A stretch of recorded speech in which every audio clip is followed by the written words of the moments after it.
জুলাই বিপ্লবের মাস কয়েক পার হলেও এখনো আসেনি কোনো রাষ্ট্রীয় ঘোষণা কিংবা সাংবিধানিক স্বীকৃতি। এই প্রেক্ষাপটে ঢাকা বিশ্ববিদ্যালয় ছাত্রদল সভাপতি গণেশ জুলাই বিপ্লবকে তথাকথিত আন্দোলন বলে মন্তব্য করেন। এবার এর তীব্র প্রতিক্রিয়া জানিয়েছেন জাতীয় নাগরিক পার্টি এর দক্ষিণাঞ্চলীয় সংগঠক হাসনাত আব্দুল্লাহ। 21 এপ্রিল রাতে নিজের ভেরিফাইড ফেসবুক আইডিতে দেওয়া এক স্ট্যাটাসে ক্ষোভ প্রকাশ করে হাসনাত লিখেন, 5 আগস্টের পর আমরা রাজনীতিতে নীতি নৈতিকতার চর্চা, সত্যকে সত্য এবং মিথ্যাকে মিথ্যা বলার সাহস দেখাতে চেয়েছি। ব্যক্তি যদি নিজের ইচ্ছা বা অনিচ্ছাকৃত ভুল অকপটে স্বীকার করেন, সেটি কাঙ্ক্ষিত রাজনৈতিক সংস্কৃতি।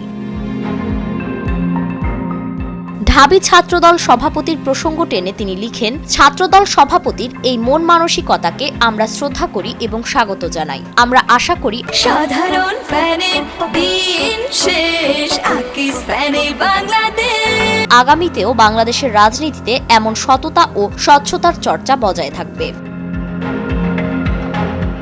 এই সংগঠক আরও লিখেন, কিন্তু দুঃখজনক হলেও সত্য, বাংলাদেশে জুলাই আগস্ট বিপ্লব হয়ে যাওয়ার এত মাস পরেও বিপ্লব নিয়ে না আছে কোনো ঘোষণা, না আছে কোনো সাংবিধানিক বাধ্যবাধকতা। যে যখন পারে যেভাবে ইচ্ছা এই দ্বিতীয় রিপাবলিকের উত্থানের পেছনের লক্ষ কোটি সাধারণ জনতার সংগ্রামকে অপমান করে যাচ্ছে কিংবা তাচ্ছিল্য করে যাচ্ছে।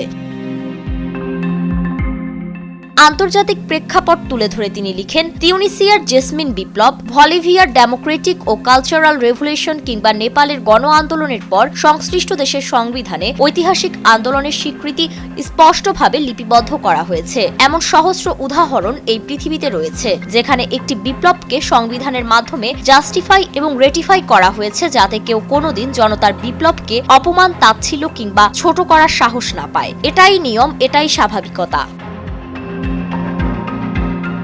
স্ট্যাটাসের একবারে শেষ ভাগে হুঁশিয়ারি করে তিনি বলেন, যত দ্রুত সম্ভব জুলাই বিপ্লবকে সাংবিধানিকভাবে বাধ্যবাধকতার মধ্যে না আনলে হৃদয়ে রক্তক্ষরণ হওয়ার মতো বক্তব্য হয়তো সামনে আরও শুনতে হবে।